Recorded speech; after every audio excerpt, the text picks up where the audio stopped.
Osmania PG హాస్టల్లో ప్రస్తుతం ఉద్రిక్తత పరిస్థితులు కొనసాగుతూ ఉన్నాయి. విద్యార్థులంతా కూడా రోడ్డు మీద బైఠాయించి తమకు భద్రత కరువైందంటూ ఆందోళన చేస్తూ ఉన్నారు. అర్ధరాత్రి ముగ్గురు ఆగంతకులు హాస్టల్ లోపలికి చొరబడ్డారు. హాస్టల్ లోపల ఉండేటటువంటి వాష్రూమ్స్ కిటికీ వద్దకు వచ్చి తమ వద్దకు రావాలంటూ కూడా విద్యార్థులను సైగలు చేసినట్టుగా వీరంతా ఆరోపిస్తూ ఉన్నారు. అయితే ముగ్గురులో ఒక ఆగంతకుడిని హాస్టల్లో విద్యార్థులంతా కూడా కలిసి పట్టుకున్నారు. అనంతరం మరొక ఇద్దరు ఇక్కడ నుంచి పారిపోయినటువంటి నేపథ్యం ఉంది. అనంతరం ఒకరిని పట్టుకున్న తర్వాత ఇటు ఆ దేహశుద్ధి చేసి పోలీసులకు అప్పగించేటటువంటి ప్రయత్నం అయితే చేశారు. అప్పటి నుంచి కూడా వీరంతా బైఠాయించి అర్ధరాత్రి నుంచి కూడా సుమారుగా ఇప్పుడు 9 గంటలు కావస్తుంది. ఇప్పటికీ కూడా వీరంతా కూడా రోడ్డు మీద బైఠాయించి తమకు హాస్టల్లో రక్షణ కరువైందంటూ కూడా చెప్తూ ఉన్నారు. ఎక్కడ కూడా ఉస్మానియా నుంచి ఇక్కడికి తరలించిన తర్వాత ఉస్మానియా హాస్టల్ నుంచి ఇక్కడ తరలించిన తర్వాత తమకు ఎక్కడ కూడా భద్రత లేదు. తర్వాత ఎక్కడ కూడా సీసీ కెమెరాలు కానీ లేకపోతే సెక్యూరిటీ కానీ ఎక్కడ కూడా తమకు లేదంటూ వీరంతా ఆరోపిస్తూ ఉన్నారు. ఒకసారి విద్యార్థులతో మాట్లాడే ప్రయత్నం చేద్దాం. అసలు అమ్మ చెప్పండి, అసలు ఏం జరిగింది? అసలు రాత్రి ఎప్పుడు 1 వీక్ నుంచి ఇలానే ఉంది సార్. సౌండ్స్ వస్తున్నాయి, కాకపోతే మా ఇల్యూషన్ అనేసి మేము ఎప్పుడు దాన్ని కాన్సన్ట్రేట్ చేయలేదు.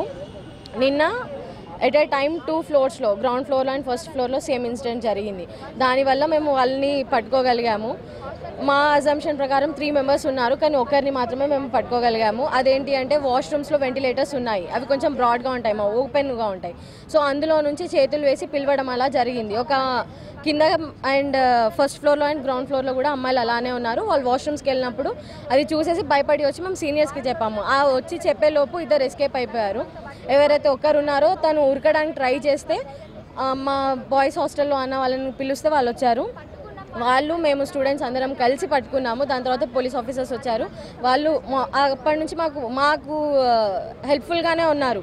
కాకపోతే మా డిమాండ్ ఏంటి అంటే ఇప్పుడు వీళ్ళని తీసేసుకెళ్ళిపోతే మా వాయిస్ ఎవరు వినరు sir. So we want hour VC to come address our problems and solve this solution. ముందు భాగంలో కట్టదిట్టమైన కాంపౌండ్ వాల్ ఉంది, ప్రధానమైన గేట్ ఉంది, గేట్ దగ్గర సెక్యూరిటీ కూడా ఉన్నారు. అయితే ఆగంతులు ఎలా వచ్చాయి? అది ఫ్రంట్ సెక్యూరిటీ ఉంది, బ్యాక్ సైడ్ సెక్యూరిటీ లేదు. ఇంకా బ్యాక్ సైడ్ కన్స్ట్రక్షన్ జరుగుతుంది. మాకు హాస్టల్లో వాష్రూమ్స్ ఇంకా కన్స్ట్రక్షన్ కంప్లీట్ అవ్వలేదు. సో ఆ కన్స్ట్రక్షన్ జరుగుతుంది. అక్కడ నుంచి వాళ్ళు వచ్చారు. ఆ ఏరియా నుంచి అక్కడ సెక్యూరిటీ మేము నార్మల్గా పెట్టాము. మాతో పాటు ఒక సెక్యూరిటీ ఆమె ఉంటారు. సో అక్కడ ఒక ఫీమేల్ సెక్యూరిటీ, ఇక్కడ 2 మేల్ సెక్యూరిటీ గార్డ్స్ ఉన్నారు. సో ఈ సెక్యూరిటీ సరిపోలేదు. తనైనా కానీ ఎంత రెసిస్ట్ చేయగలుగుతుంది వాళ్ళు వస్తూ ఉంటే. సో అది మాకు అక్కడ నెగిటివ్ అయిపోయింది. కొంచెం సెక్యూరిటీని పెంచి సీసీటీవీ కెమెరాస్ని మేము ఆల్రెడీ అడ్రస్ చేసాము. ఈ ప్రాబ్లమ్ వాళ్ళు చేయిస్తా అన్నారు, కానీ ఇంకా ఇంప్లిమెంట్ అవ్వలేదు. అది వాళ్ళు తీసుకొచ్చి సీసీటీవీ కెమెరాస్ పెట్టించి మాకు మంచి సెక్యూరిటీ ప్రొవైడ్ చేస్తే స్టూడెంట్స్కి బాగుంటుంది సార్.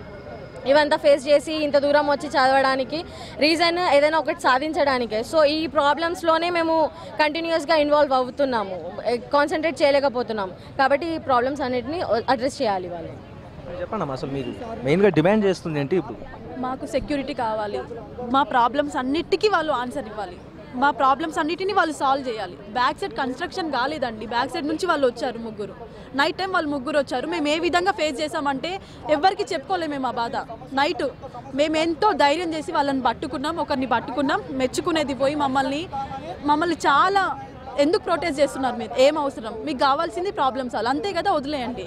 ఇలాగే వదిలేస్తే రేపు ఇంకొకటి కూడా వస్తాడు, నో డౌట్ వస్తాడు. వాడే చెప్పిండు మళ్ళీ వస్తా, మీరు పట్టుకున్నా నేను మళ్ళీ వస్తా అని చెప్పిండు.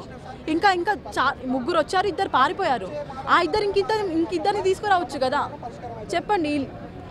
గత వారం రోజులుగా కూడా ఇదంతా జరుగుతుందంటూ ఇక్కడ ఉన్నటువంటి విద్యార్థులంతా చెప్తూ ఉన్నారు. అయితే తాము గతంలో గమనించినప్పటికీ కూడాను ఇదంతా